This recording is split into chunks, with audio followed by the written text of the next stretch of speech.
story na naman po ng pagpapagawa ng bahay ang ating matutunghayan ngayon, na kung saan isa na namang matagumpay natin na kababayan ang nakapagpagawa ng kanilang pinapangarap na bahay. So guys, tunay nga naman talaga na napakasarap sa feeling kapag ito nga nabuo na ang ating pinapangarap na bahay, lalong-lalo na ang katuwang mo sa pagpapagawa ng bahay na ito ang iyong minamahal na asawa. At posible po itong mangyari dahil iisa po ang goal nyo sa buhay, at yun nga ang pinapangarap nating lahat, ang ating dream house para sa ating pamilya. So guys, ito nga po at isa-isa nating ididetalye sa inyo ang bawat materyales na nagamit dito, at yun nga ibinigay sa atin ng owner ng bahay, and also para magkaroon din po kayo ng idea about dito sa pagpapagawa ng bahay na ito, na kung saan ito nga ay nagkakahalaga ng 330,000 pesos. Yan po ay labors and materials na, at ito nga ay naka-color roof and steel trusses, sliding window, and then palitada na po ang buong loob nito at yung ibang parte din ng labas, and also guys may panel door na rin po at lahat ng mga pintuan ay meron na. And of course, may terrace din at nakikita natin guys. At tunay nga namang sulit na sulit ang ginastos dito. So hey guys, it's me again, Ref Egay Mix TV. Just subscribe and click the bell for more videos update. And just call me Mr. Guys.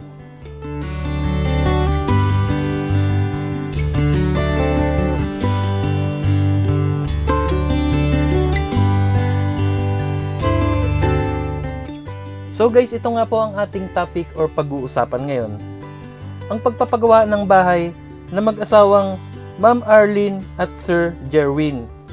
So guys, si Ma'am Arlene po ay isang teacher dito sa ating bansang Pilipinas, at habang ang kanyang asawa naman po ay isa po siyang dating OFW sa bansang Saudi Arabia. So guys, anya nga ni Ma'am Arlene ay talaga nga namang hindi niya maipaliwanag ang ligayang nadarama habang nakikita niyang unti-unti nang nabubuo ang kanilang pinapangarap na bahay.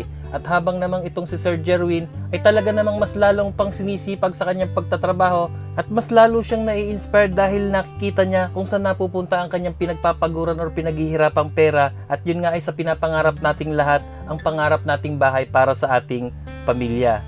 So guys, ito na nga po nakita natin starting ng layout hanggang sa nag-asinta or nag-file ng hollow blocks, hanggang sa dumating na po sila ng puntong biga, at ito na nga guys is nagkabit na po sila ng kanilang color roof and steel trusses.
Po at nakikita natin at pinapalitadahan na nga po yung pinakaloob ng bahay na ito, at unti-unti na nga nabubuo ang dream house ni Ma'am Arlene at ni Sir Jerwin.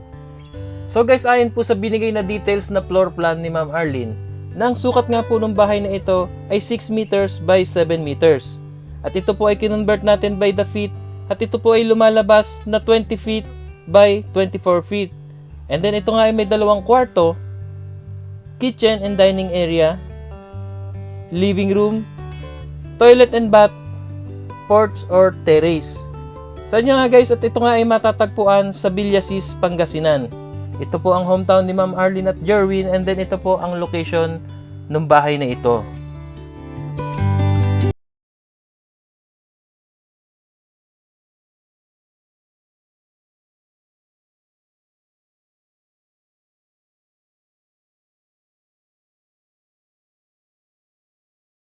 So guys, ayun nga po at nakikita natin buong-buo na po yung forma or style ng bahay at kuhang-kuha na po at halos kamukha na ng kanilang perspective house. So guys, ito na nga po pag-usapan na natin ang pangunahing na gamit dito sa materyales na pagpapagawa ng structural ng bahay. So ito nga po unahin natin ang hollow blocks at ito nga ay gumamit or nakagastos sila dito ng 1,900 piraso na hollow block. And about naman po sa simento ay umubos lamang po sila dito ng 160 pieces. And also guys, about sa mga bakal ay gumamit po sila ng 10mm at 9mm.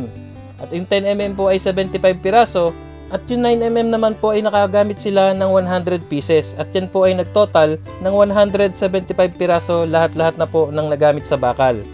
And about naman po sa sand and graba ay nakapagpa-load po sila dito ng 5 load.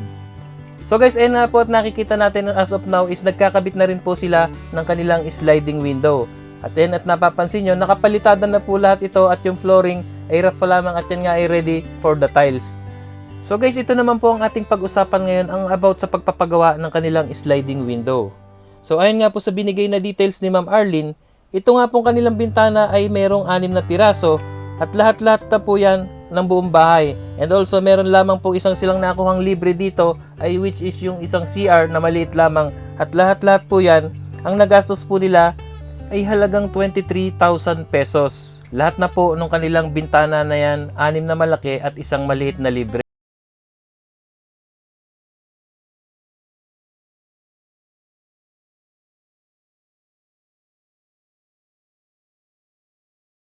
About sa mga pintuan at ayan at nakikita natin ay nagkakabit na nga rin po sila nito and then of course yung sa front door nila or yung main door ay panel door po ito and then pati po sa back door. And about naman po dito sa mga ibang doors guys is lahat-lahat nga ayon sa binigay na details ni Ma'am Arlene ay ito nga pong kanilang doors ay meron pong 4 at yan nga ay nagkakahalaga ng 20,000 pesos including na po yung kanilang door jamb or hamba. And also guys, about naman po dito sa kanilang mga manggagawa na kinuha or hinire. So ayon po sa binigay na details ni Ma'am Arlene, meron po silang nakuha na 2 mason at 2 labor. Na kung saan yung mason po ay gumagana po ito ng 500 pesos per day. And about naman po sa labor ay 300 pesos per day. At yung isa naman pong labor or tumutulong din ay yun na po yung kanyang asawa. At yan nga guys ay hindi naman iba sa kanilang pamilya yung gumagawa dito. Kaya medyo mababa na rin po ang kanilang bigay sa kanilang labor cost. So yun nga guys, ayan at nakikita natin as of now is nilagyan muna nila ang linoleum or yung floor mat kung tawagin. Ayan po muna pansamantalang ginagamit nila at anytime nga ay pwede na po nila itong palagyan ng tiles hanggang sa po makaipon ulit at nang makapaglagay ng ceiling hanggang sa full finish na po nila ito at maging kagaya na po ng kanilang perspective house or yung pinapangarap na bahay na fully finished. So yun nga, once again, congrats po sa iyo sir and ma'am at yun nga ay tunay nga naman talagang napakasarap sa pakiramdam na kayo ay nakapagpagawa na ng bahay at ito nga ay bunga ng inyong pagsisikap at pagtutulungan at of course at pagmamahalan na rin. Dahil kung hindi po dito ay talagang hindi po natin magagawa itong goal natin na makapagpagawa tayo ng ating pinapangarap na bahay para sa ating minamahal na pamilya.